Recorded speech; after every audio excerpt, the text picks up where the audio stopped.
Nicolas Olano, président du groupe Olano, Olivier Dutrèche, directeur innovation de Freca Business Solutions, et Yacine Cara, président d'Ecolotrans. Le dernier kilomètre, c'est donc le thème de notre table ronde de ce jour. Et en quoi la logistique urbaine en température dirigée répond-elle aux enjeux de l'e-commerce alimentaire en forte croissance? Alors rappelons en introduction que l'e-commerce alimentaire a passé haut la main l'épreuve de la crise sanitaire. C'est ce qui ressort de l'étude du cabinet Mazars, publiée le 22 juillet dernier. C'est une alternative aux mesures de confinement mises en place dès le 17 mars et l'e-commerce a dépassé le seuil des 10% de part de marché selon Nielsen au cours de certaines semaines d'avril, contre 5,7% des ventes en 2019. L'e-commerce a donc été pour de nombreux Français le circuit de distribution privilégié pour consommer en toute sécurité, de l'e-commerce à la livraison du dernier kilomètre et à la logistique urbaine en température dirigée. Qui mieux que Yacine Cara, ici présent, pourrait nous en parler avec son expertise sur la question. Alors Yacine Cara, vous êtes à la tête d'Ecolotrans. Vous intervenez depuis 15 ans en Île-de-France avec des véhicules éco-responsables. Quelle est votre analyse de l'évolution de la demande de livraison urbaine de produits en température dirigée dans le contexte de l'extension des zones à faible émission, les ZFE, qui se déploient dans de nombreuses agglomérations françaises? Bonjour à tous, merci pour cette question Pierre. Donc, alors c'est vrai que nous, il y a un contexte particulier aujourd'hui avec le contexte Covid. Il y a eu une vraie accélération des besoins et des demandes sur la livraison de produits alimentaires en direction des particuliers. Et donc, ce qui a fait qu'aujourd'hui, on se retrouve avec une multiplication des flux qui sont plus petits que ce qui était géré avant quand on faisait que du B2B. Et donc, avec un contexte plutôt orienté e-commerce, avec donc de la livraison vers les particuliers, comme le gros des besoins aujourd'hui avec les gens qui sont restés chez eux confinés. On a eu certains de nos clients qui ont enregistré une croissance de plus de 300% de leur flux, chose qu'ils ont pu compenser un manque de vente sur leur magasin. Donc le fait est que ça s'est passé sur l'e-commerce, on a eu ces flux-là, donc c'est pas forcément sans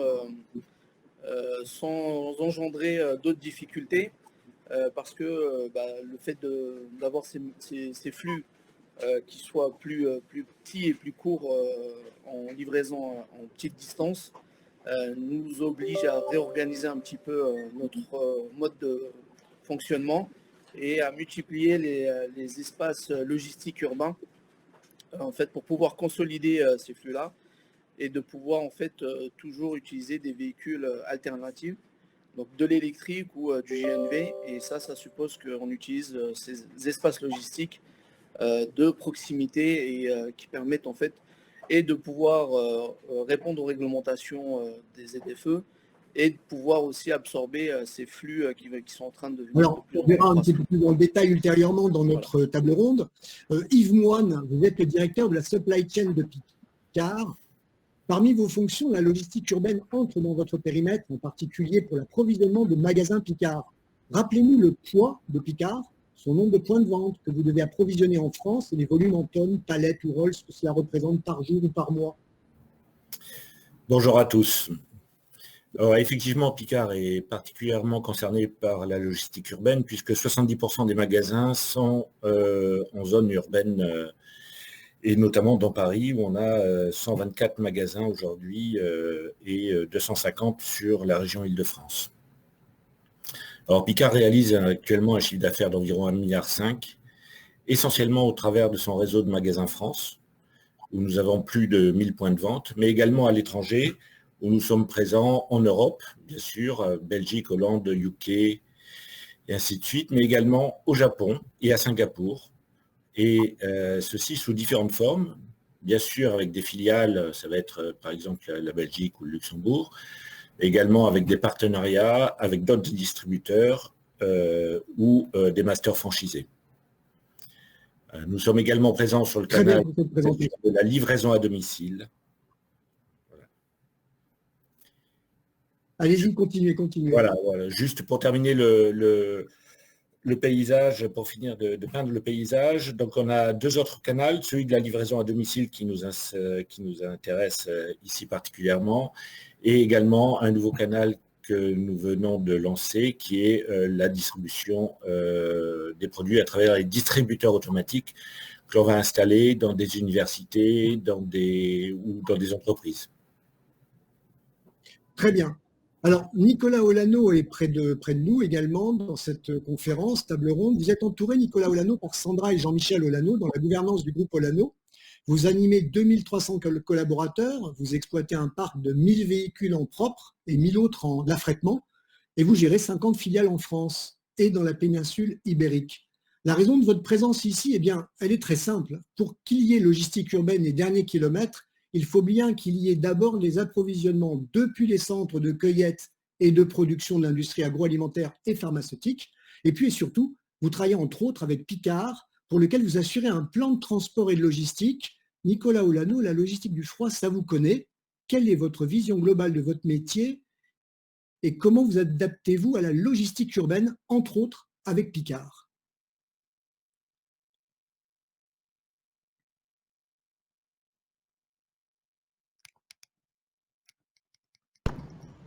Alors, je reprends déjà pour nous positionner sur le marché. Nous existons depuis une quarantaine d'années et nous avons à la disposition de nos clients une large caisse à outils où l'on gère aussi bien l'amont que l'aval.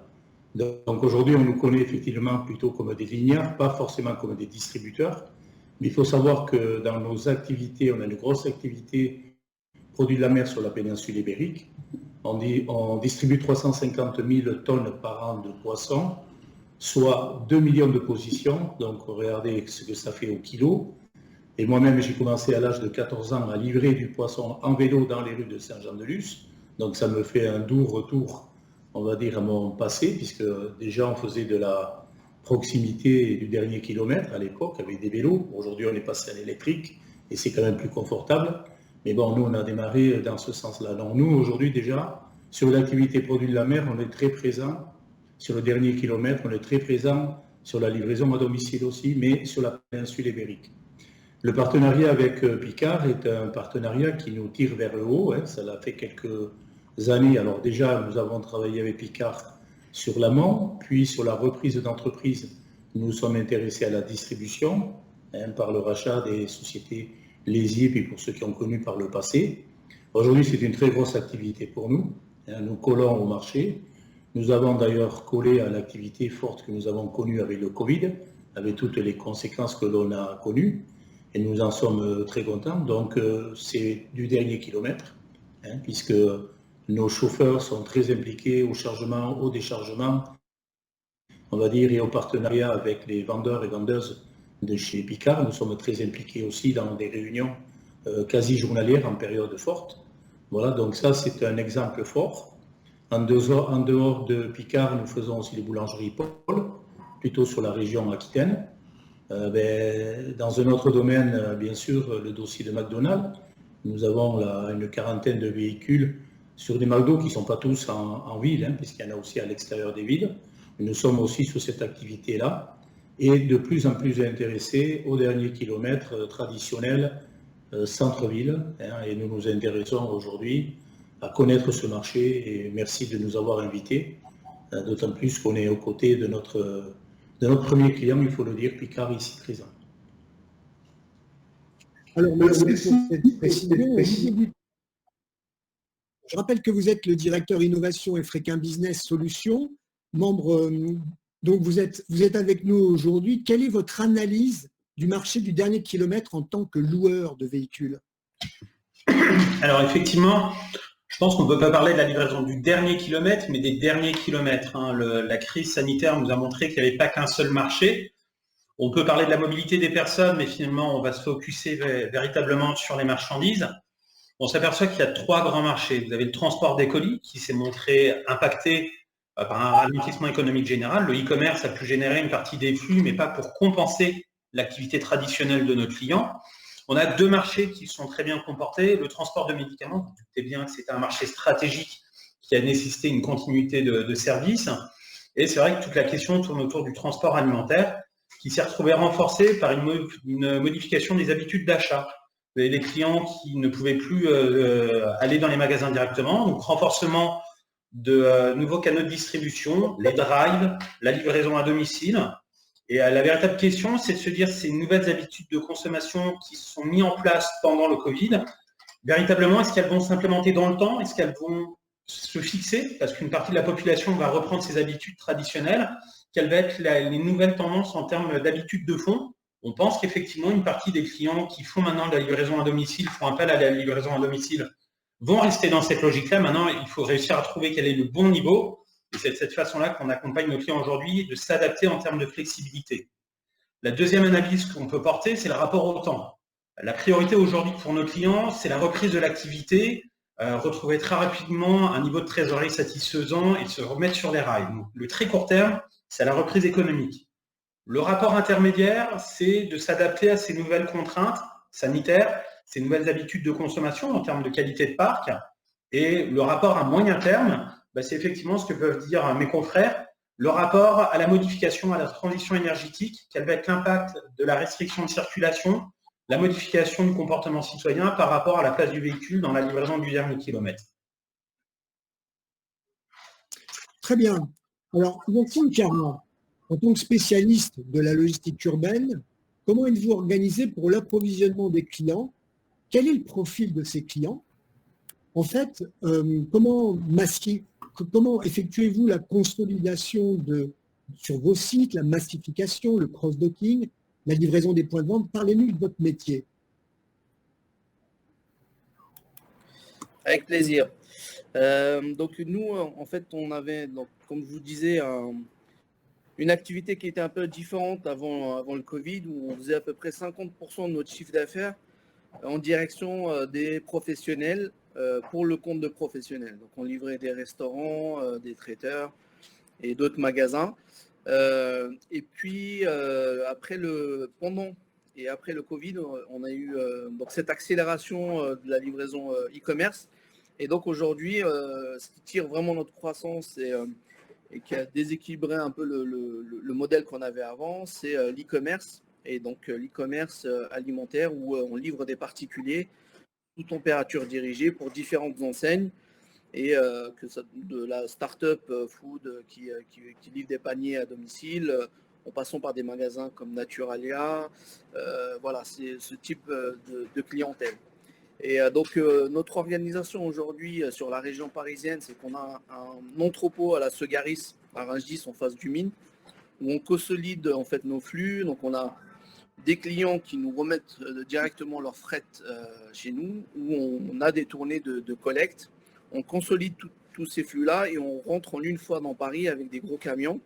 Et là, sur Paris, on a un entrepôt à Bercy, 1300 mètres carrés sous température dirigée, à partir duquel on repart avec des véhicules plus petits.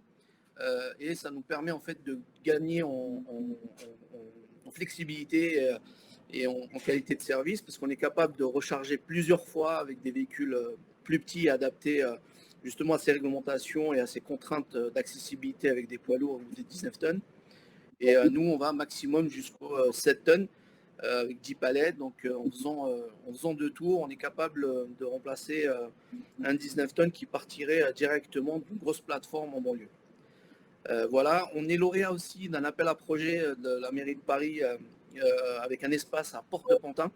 Donc on rajoute un deuxième espace sous le périph' qui sera inauguré fin octobre. Et l'idée, c'est vraiment de continuer à accompagner cette croissance-là en utilisant des espaces vraiment dans des zones en hyper-urbain, qui nous permettent aussi de faire de plus en plus de véhicules électriques, parce que comme on est en proximité, on a besoin de moins d'autonomie, et donc on est capable d'avoir plus de véhicules type électrique et aussi de la livraison en vélo, en triporteur. C'est des choses qu'on va pouvoir développer à terme en région parisienne. L'idée, c'est d'avoir 4 plateformes hyper urbaines qui vont permettre justement de raccourcir en fait les tournées, d'augmenter notre qualité de service, parce qu'on va pouvoir livrer avec des créneaux de plus en plus précis parce qu'on ne part pas de banlieue et on aura de moins en moins cette contrainte de trafic. Et après, donc l'enjeu, c'est vraiment cette consolidation des flux et l'IT qu'on va pouvoir mettre pour pouvoir suivre et monitorer tous ces flux qu'on va pouvoir apporter sur ces plateformes-là. Voilà. Très bien. Olivier Dutrèche, quels nouveaux besoins avez-vous détectés en particulier pour les métiers de la restauration hors foyer et les métiers de bouche? Finalement, il y a eu une accélération des signaux et il y a des nouveaux services qui sont apparus. Alors, les signaux qui étaient déjà existants, on était déjà dans le domaine de la sécurité alimentaire, dans l'hygiène, et il y a effectivement une demande encore plus forte de la part de nos clients de pouvoir rassurer leur donneur d'ordre et le consommateur final. Donc, effectivement, toutes les données dont vous pouvez parler, Ecolotrans, sur la télématique et l'intégration de la data est une première chose importante. Alors, on parle de géolocalisation des véhicules, on peut parler d'heures estimées d'arrivée, de suivi de la signature. Ça, on est dans une logique jusqu'à aller à dématérialité, digitaliser les prestations de nos clients. On peut les accompagner maintenant beaucoup plus loin également en termes de nouveaux services dans le domaine de la prévention sanitaire. Donc là, effectivement, il y a une obligation de la part de l'employeur de mettre un maximum de mesures en place. Il y a des choses qui rentrent en compte par l'aménagement des véhicules et notamment des cycles de désinfection et des aménagements spécifiques. Et puis, si on prend un peu de hauteur et qu'on se situe au-delà de cette crise sanitaire, on s'aperçoit qu'il y a un besoin d'accompagnement qui est de plus en plus important dans le cadre de la transition énergétique, par exemple, pour aider nos clients à faire les bons choix, pouvoir évoluer devant une offre technique importante. Pour rebondir selon un certain nombre de questions, également, les nouveaux besoins, c'est pouvoir avoir de la flexibilité en nombre de véhicules et également en qualité de véhicule. Maintenant, accompagner un client pour faire de la livraison sous température dirigée, en sec, en froid, c'est quelque chose qui est important et trouver des solutions innovantes, c'est également améliorer la polyvalence des véhicules. Et puis, dernière approche sur laquelle on voit de plus en plus de nouveaux besoins, c'est sur la gestion des flux. Alors, des clients se posent la question de mutualiser des flux entre plusieurs enseignes. D'autres clients se demandent s'il ne faut pas internaliser la gestion des livraisons, d'autres au contraire veulent l'externaliser. Et la dernière tendance, ça va être l'ubérisation. Vous allez avoir de nouveaux acteurs sur le marché qui cassent les codes, qui font de la mise en relation directe entre le consommateur et un producteur ou un restaurateur. Et ça impacte forcément nos clients, donc indirectement notre activité de loueur de véhicules. Alors, Nicolas Olano, j'ai deux questions pour vous. Déjà, la livraison des points de vente de Picard, entre autres, vous les faites avec des tonnages assez lourds. Je crois que ce sont des 19-26 tonnes, peut-être des 16 tonnes. Ça, c'est la première question plus matérielle, mais aussi, finalement, pour gagner du temps, par rapport aux nouveaux enjeux de la logistique urbaine, en zone de faible livraison. J'ai entendu la fin, c'est pas grave. Nous, effectivement, on livre les magasins. Vas-y. Toujours pas entendu. Non, la fin, Pierre. Non, il y a pas intérêt. Bon, les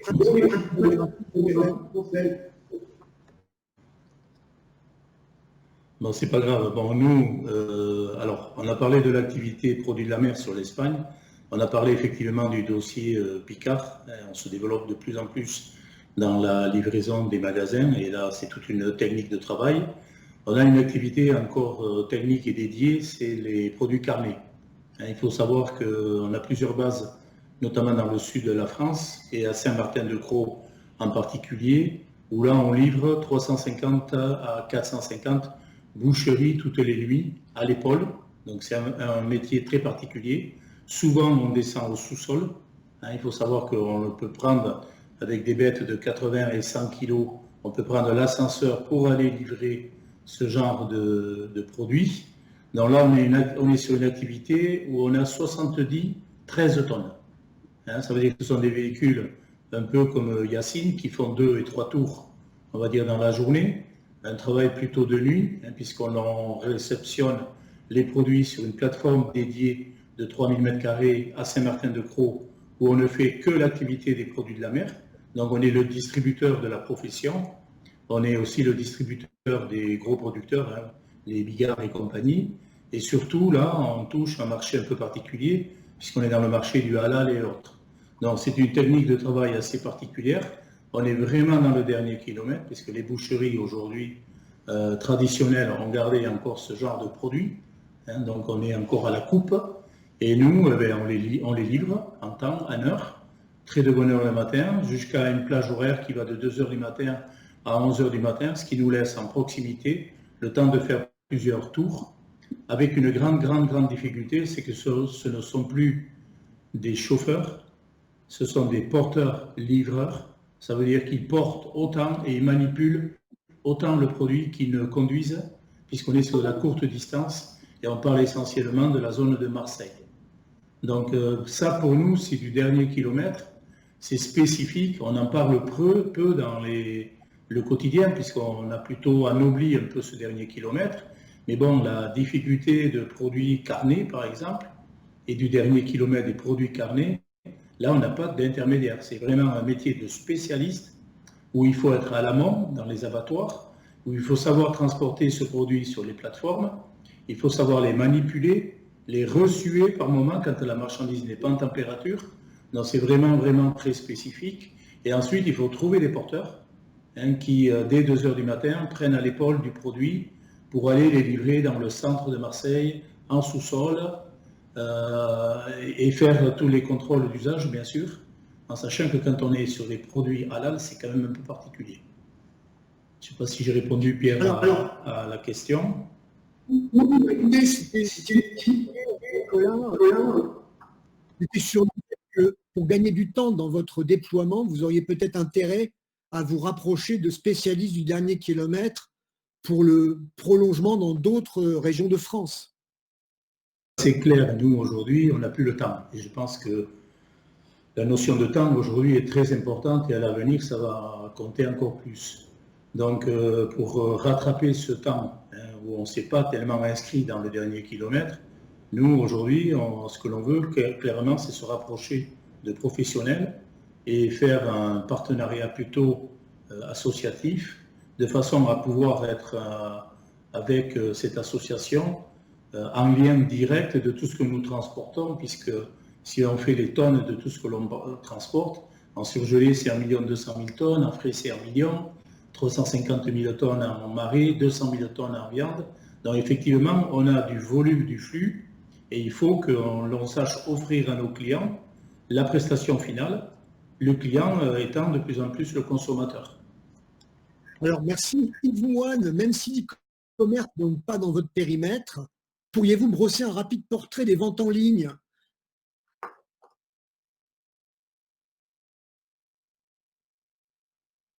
Yves Moine.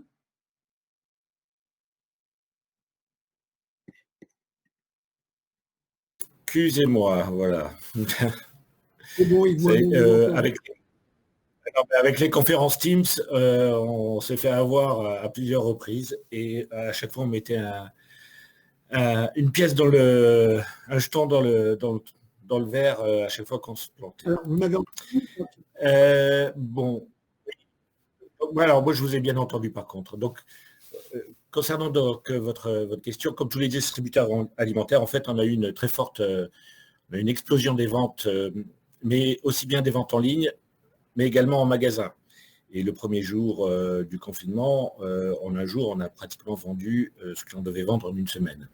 Et sur les e-commerce, ça a été bien pire que ça. Et malheureusement, il y a eu de nombreuses commandes que l'on n'a pas pu honorer du fait de difficultés, non pas sur le transport, mais de difficultés essentiellement de capacité sur nos plateformes.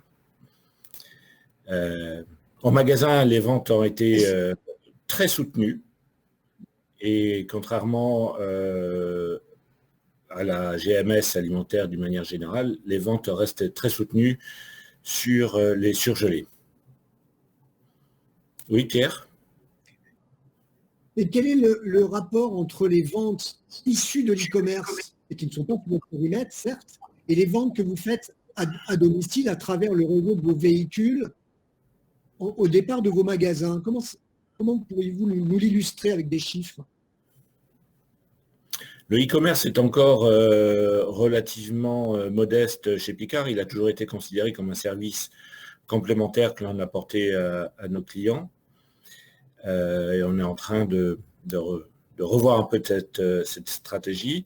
On a tous les outils et on a à la fois en termes de les outils digitaux, les outils informatiques, les outils en termes de transport et de plateforme. Donc on a tous les moyens pour développer cette activité. Ce que l'on peut dire, c'est que les ventes par exemple, les ventes magasins, si on veut l'illustrer, le rapport de panier entre les ventes magasins et les ventes du e-commerce, par exemple, sont du simple au double. Voilà, le panier moyen du e-commerce pendant le Covid était plutôt aux alentours de 120 € quand le panier moyen en magasin était aux alentours de 60. Donc, il y a une rentabilité, j'imagine, maintenant à faire de l'e-commerce et à faire du dernier kilomètre avec un panier moyen de 120 €. Alors, la rentabilité du e-commerce est très liée au dernier kilomètre et à la densité de livraison. C'est-à-dire que on est essentiellement centré sur les zones à forte densité. Et là, effectivement, il y a une certaine rentabilité à faire du e-commerce dans ces zones-là. Maintenant, faire du e-commerce dans des zones très peu denses, le coût de livraison terminale est tellement élevé qu'il vient gréver la rentabilité de l'activité. Merci Yves-Moine. Yacine Cara, on l'a bien compris, l'e-commerce, c'est une des composantes importantes de votre mix de prestations logistiques. Quelle est la part de l'e-commerce justement dans votre spécialité de livraison du dernier kilomètre, finalement chez les particuliers? Oui, comme je vous le disais, en fait, on a un point de basculement dans notre histoire parce qu'historiquement, on faisait à peu près 50% de notre chiffre d'affaires dans l'e-commerce. Et aujourd'hui, on est plus sur 70% e-commerce versus la livraison B2B vers le professionnel. Donc là, c'est là où il y a la croissance la plus importante. Et c'est là où on voit aussi des nouveaux acteurs qui n'avaient que des magasins, où on voit, par exemple, le discours d'Yves, qu'aujourd'hui, des enseignes traditionnelles qui pariaient ou qui mettaient vraiment le paquet sur le retail, bougent un petit peu et rééquilibrent un petit peu leur offre sur l'e-commerce, ce qui crée en fait d'autant de volume supplémentaire à livrer. Et on se rend compte qu'en fait, il y a des acteurs traditionnels e-commerce qui ont des volumes qui ont augmenté fortement, des nouveaux acteurs qui sont arrivants.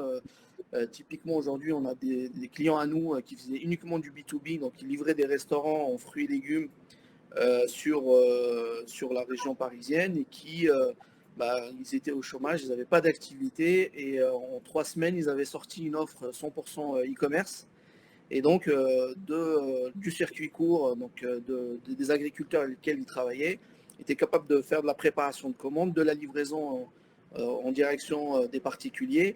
Et c'est des volumes que nous, on a pu accompagner. Donc, c'est des clients avec lesquels on travaille uniquement sur le B2B et on les a accompagnés sur cette livraison-là. Et on a des acteurs traditionnels retail qui mettent aussi le paquet sur l'e-commerce. Typiquement Naturalia qui ont pris 300% d'augmentation sur le e-commerce. Ça demande des organisations un peu différentes. Des préparations de commandes qui se faisaient sur un seul lieu où on est obligé de dupliquer un lieu ou de consolider un endroit un peu plus grand. Et la difficulté, c'est vraiment de scaler en fait ce système pour pouvoir accompagner cette croissance qui est plutôt soudaine. Et je pense qu'il va s'inscrire dans le temps. Et je pense qu'on a eu beaucoup d'acteurs, de particuliers qui ont goûté au e-commerce pour la première fois et qui aujourd'hui ne veulent pas revenir en arrière.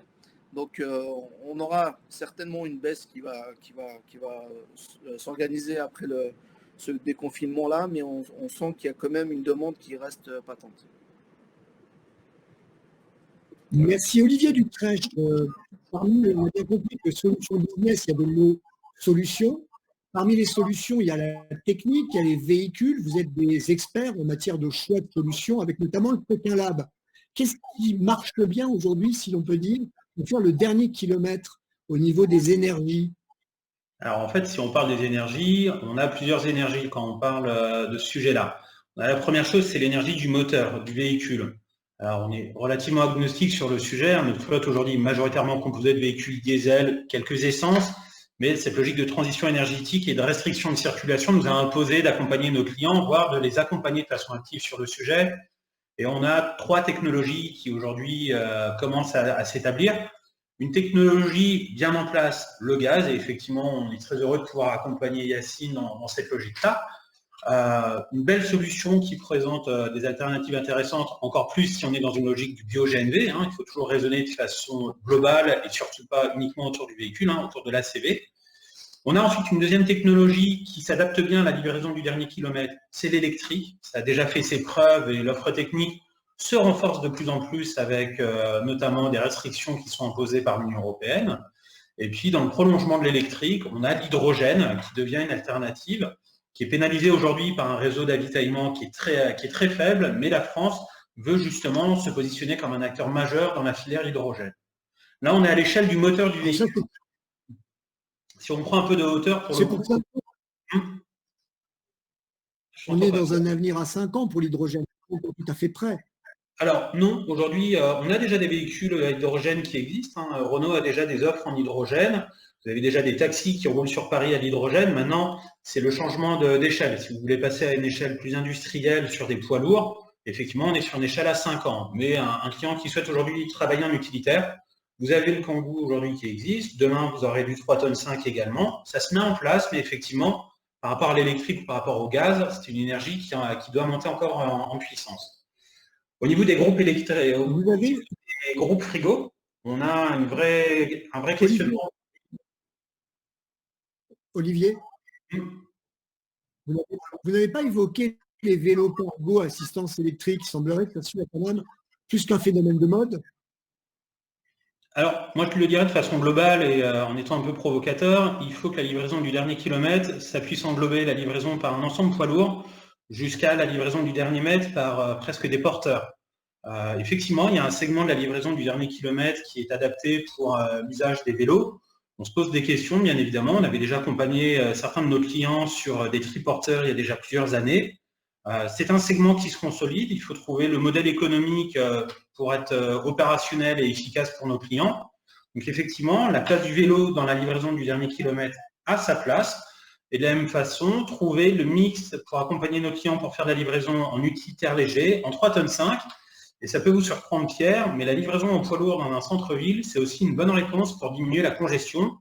Parce que remplacer un 26 tonnes en livraison, c'est 10 utilitaires sur la route et 10 fois plus de place dans les bouchons. Donc, on est également persuadé qu'il faut avoir une bonne approche, mais permettre à des poids lourds de faire des livraisons, ça peut être aussi une réponse à réduire l'embouteillage que les véhicules peuvent générer. Vous m'avez fait une transition toute trouvée pour Nicolas Olano. Il faut savoir que lui, il est plutôt opérateur de véhicules lourds. Bon, 16 tonnes, c'est déjà plus tout à fait du léger, on est déjà dans le lourd. Et justement, ça répond bien. Nicolas, alors déjà, Pierre, je vois qu'il y a beaucoup de questions me concernant sur la traçabilité. Et à ce sujet-là, je vois que beaucoup s'interrogent sur la rupture de la chaîne du froid. Donc il faut dire que notre métier, aujourd'hui on est tous professionnels du froid. Les contrôles du froid se font de l'amont à l'aval. Et nous-mêmes avons notre propre système de contrôle. Et en matière de traçabilité dans notre groupe, on a 2 ingénieurs agro qui suivent cette démarche qualité qui est l'IFS, où on se soucie du produit et quelque part du lien que l'on doit avec le client. Et on a une autre ingénieure aussi agro qui est sur l'aspect sécurité, aussi bien des personnes que des produits alimentaires. Okay, donc nous, aujourd'hui, on a développé un système au sein de Olano qui s'appelle GEStracking, qui est une grosse base de données, où on récupère non seulement la géolocalisation, toutes les données sociales et autres, Mais en matière de traçabilité, on a pour certains clients, Mackay nous l'a demandé sur l'international, un intranet avec un suivi momentané, week-end, nuit et autres, notamment pour les produits McDonald's. On a ce type de produit et la traçabilité, c'est quelque chose qui nous soucie et nous soucie au même titre que tout ce qui pratique du dernier kilomètre. C'est bien pour ça que dans le dernier kilomètre, il faut bien distinguer l'alimentaire des autres produits et on en a déjà parlé avec certains. Ensuite, pour le concernant, et on va parler du dossier Picard, les véhicules qui travaillent pour Picard sont aux normes PIC, déjà par rapport au problème de bruit de l'appareil frigorifique. Et Picard travaille énormément sur les emballages et notamment sur les Rolls. Donc d'année en année, on a des Rolls moins bruyants, puisque les Rolls, on les décharge avec des ions élévateurs, ils roulent, on est souvent de nuit, donc automatiquement on a des nuisances. Mais nous, on a surtout travaillé toute cette partie bruit. Après, sur l'utilisation des nouveaux produits, on est plutôt, nous, sur du biocarburant. Pourquoi? Parce qu'on a fait le choix depuis l'origine, et on est fidèle à nos clients comme on est à nos fournisseurs, de Scania et Volvo. Et on sait que Scania, pour l'instant, même s'il a bien évolué dans ces domaines, il est plutôt sur le biocarburant. Donc nous, on est sur l'amont, sur les grandes distances, et nous on fait du 3000 km semaine, on est quand même encore sur du biocarburant. Il ne faut pas oublier quand même qu'on est sur de l'éco-6, donc on a fait énormément d'améliorations sur la consommation. Aujourd'hui, un 44 tonnes, ça consomme 28-29 litres. On est loin des 36 et 38 litres d'il y a 10 ans. Donc ça aussi, c'est à prendre en compte et ça joue aujourd'hui sur l'écosystème. Donc voilà pour te répondre, Pierre, à la question. Merci Nicolas. Je vais revenir à Olivier Dutrèche pour la deuxième question, à savoir les solutions techniques de production de froid éco-responsable. Où en est-on aujourd'hui, Olivier Dutrèche? On est effectivement sur des concepts d'emploi qui sont vraiment intéressants et qu'on teste. Effectivement, on a aujourd'hui deux alternatives intéressantes dans le domaine des groupes frigo. On a des groupes qui peuvent être électriques, des groupes qui peuvent être au gaz pour les porteurs lourds, bien évidemment. Donc, tout dépend de l'origine du carburant que vous allez utiliser ou de l'énergie que vous allez utiliser. Je rappelle que le gaz peut être une énergie fossile, mais le gaz peut être également d'origine bio et c'est une vraie valeur ajoutée dans cette transition énergétique. L'électrique, effectivement, est décarboné, mais d'origine nucléaire et nécessite un certain nombre d'investissements. Demain, l'hydrogène sera, j'espère, gris et passera au vert. On teste également des concepts d'emploi sur les véhicules frigorifiques avec l'emploi de la neige carbonique à la place de plaques tectiques. Donc là, vous avez un vrai gain en termes de poids, en termes d'empreinte carbone également. Et c'est vraiment des concepts d'emploi intéressants. Et tous ces systèmes-là, on les teste par notre laboratoire d'essai qui s'appelle le Fréquin Lab, dont la finalité est de tester les nouveaux véhicules, les nouveaux équipements, les nouvelles énergies, les nouveaux services. Et il est accompagné finalement de son jumeau qui s'appelle Fréquin Business Solutions, qui est la cellule d'accompagnement, de conseil pour nos clients et nos prospects, où on met justement toutes nos expertises pour accompagner nos clients dans ces logiques d'accompagnement, de transition et d'optimisation. Alors, une dernière question avant de laisser quelques minutes pour des personnes qui veulent poser des questions. Je vais passer directement à Yacine Cara pour qu'il nous parle de son expérience à la fois. Il a essuyé les plâtres depuis 15 ans au niveau de véhicules au gaz et surtout électriques sur les solutions de froid. Vous en êtes donc un des principaux spécialistes sur le terrain. Quelle est votre analyse? Alors, c'est vrai qu'on a une très grande expérience là-dedans. Donc, nous, aujourd'hui, sur la livraison frigorifique, on va dire, sous température dirigée, on utilise beaucoup de véhicules roulant GNV. Parce que le fait est que le véhicule électrique, ça peut répondre à certaines problématiques qu'on a des tournées qui sont plutôt petites et avec des colis qui ne sont pas trop lourds. Mais rajouter en fait de la complexité avec une production de froid autonome, qu'elle soit passive ou active, avec justement, si on parle du e-commerce, beaucoup d'ouverture de portes, c'est une problématique technique qui est difficile à résoudre. Donc le gros de notre expérience aujourd'hui, c'est nous a amené à généraliser l'utilisation de véhicules GNV, bio-GNV, avec donc une production de froid actif, polymoteur classique. Et ça suffit largement à accompagner notre croissance. Et sur cette activité-là, on est capable d'avoir des autonomies allant jusqu'à 300 km. Et la difficulté qu'on a eue, nous, justement, à déployer un peu ces solutions-là, c'était plutôt le manque de stations, qui aujourd'hui peut être résolu, mais pas complètement, parce que, par exemple, historiquement, nous, on est à Porte de Bercy, on a la première station et la seule station parisienne gaz, qui est complètement saturée aujourd'hui, qui est victime de son succès, qui nous a obligés, en fait, à orienter un peu nos livreurs pour aller faire le plein plutôt autour de Rungis. Là, aujourd'hui, il y a 3 stations qui sont actives. Une sur la zone de la Sogaris, une dans le Mine, et une Total qui est juste à côté. Et ça permet quand même d'être un peu serein sur le ravitaillement, mais j'imagine que des collègues qui voudraient se lancer sur du GNV, sur des zones où il n'y a pas de station à proximité de leur dépôt, ça contraint quand même le développement de cette alternative-là. Et c'est vrai qu'aujourd'hui, l'électrique, je pense que sur du sec, où on a très peu de kilomètres à faire et pas besoin forcément de production de froid, fonctionne très bien.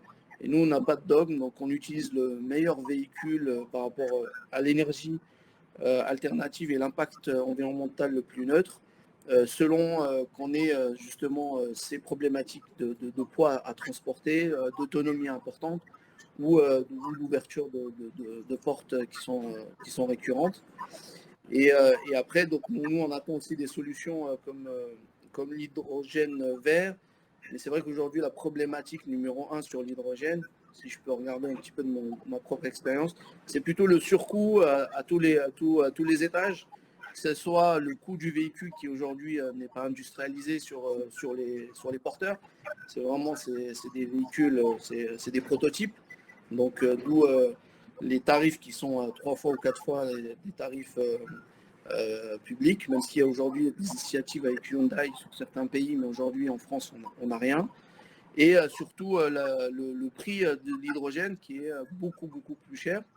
Et même quand on parle du Congo aujourd'hui, c'est un véhicule à l'achat qui est plus cher.